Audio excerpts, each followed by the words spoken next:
Oi, pessoal, bem-vindos a mais uma conversa.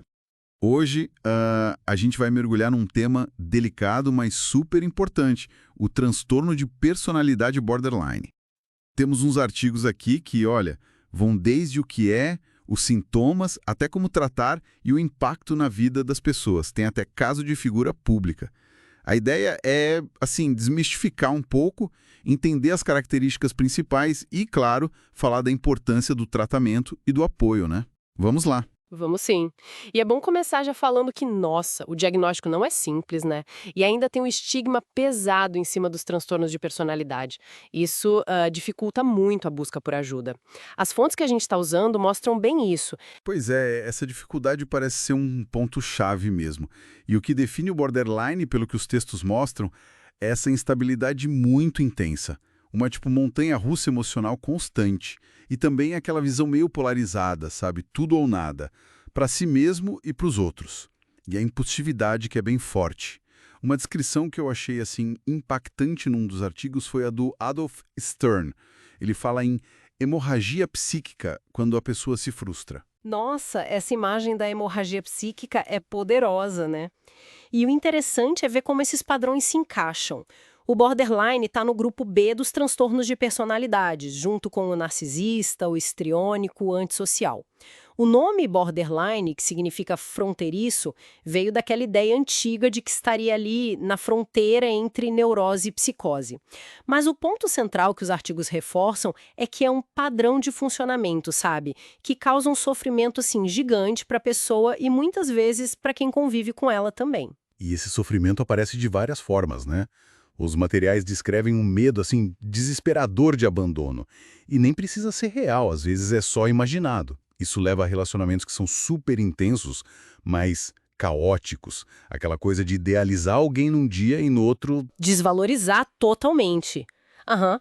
O exemplo do melhor psiquiatra que de repente vira lixo é clássico, ilustra bem isso. Exato. E essa instabilidade, olha, não é só nos relacionamentos, não. Ela vai fundo, mexe com a identidade da pessoa.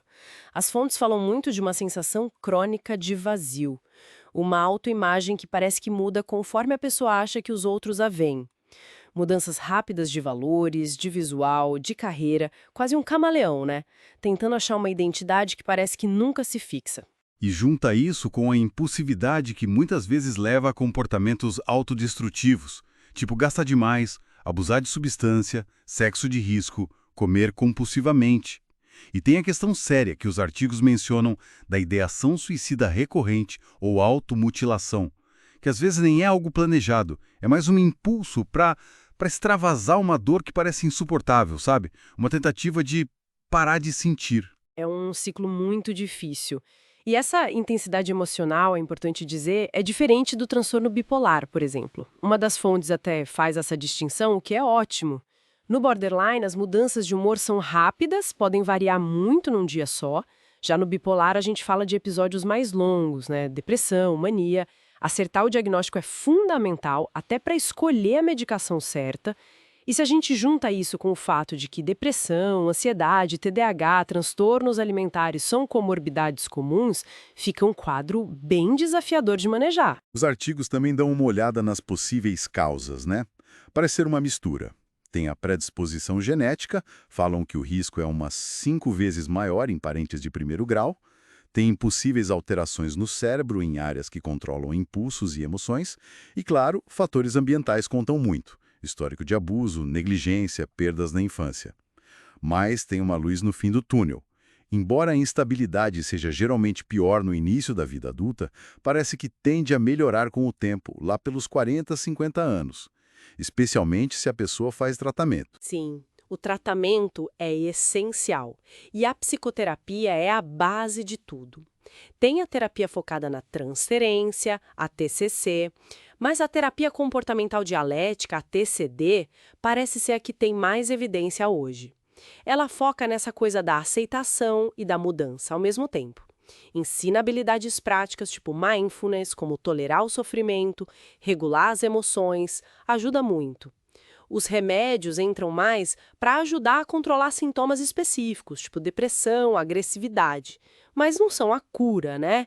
E tem que usar com cuidado. Mas aí entra outro desafio, que é fazer a pessoa engajar no tratamento, né? As fontes falam disso, da autossabotagem, da dificuldade de continuar a terapia. Com certeza, isso levanta uma questão super importante sobre as barreiras. O estigma é uma barreira gigante. Uma das fontes até toca nisso, falando da resistência, da vergonha que as pessoas sentem em relação à internação psiquiátrica, mesmo quando é necessária para a segurança delas. E falando nisso, teve um ponto bem forte num dos artigos, analisando o caso da Andressa Urati. A fala da psiquiatra foi: quando alguém verbaliza que pensa em desistir da vida, isso nunca pode ser minimizado. É sempre um sinal de alerta máximo, um pedido de socorro. É emergência médica. Perfeito! Exatamente isso. A internação, por mais que tenha esse estigma todo, às vezes é o que salva a vida da pessoa, sabe? Dá segurança, permite estabilizar numa crise. A gente precisa normalizar o cuidado com a saúde mental. Buscar ajuda, terapia, remédio, até internação se for preciso, é um ato de coragem, não de fraqueza. Então, resumindo um pouco o que a gente viu, o borderline é um transtorno real, desafiador pra caramba, marcado por muita dor, muita instabilidade. Mas não é uma sentença, né?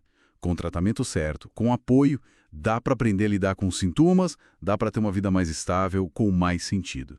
Acho que entender isso já é o primeiro passo para reduzir o preconceito e talvez encorajar quem precisa buscar ajuda. Exato. E talvez a gente não fale em cura definitiva, mas o tratamento possibilita o que uma das fontes chamou de pequenas curas que se somam.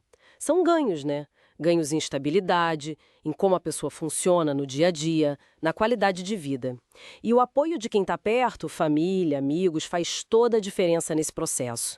Fica aqui uma reflexão para a gente, né? Pensando em todos esses desafios, o diagnóstico difícil, o estigma social que ainda é tão forte. Que mudanças, assim, concretas a gente poderia ver na sociedade, nos serviços de saúde, para que as pessoas com transtorno de personalidade borderline se sentissem mais seguras, mais acolhidas para buscar e continuar o tratamento que elas precisam?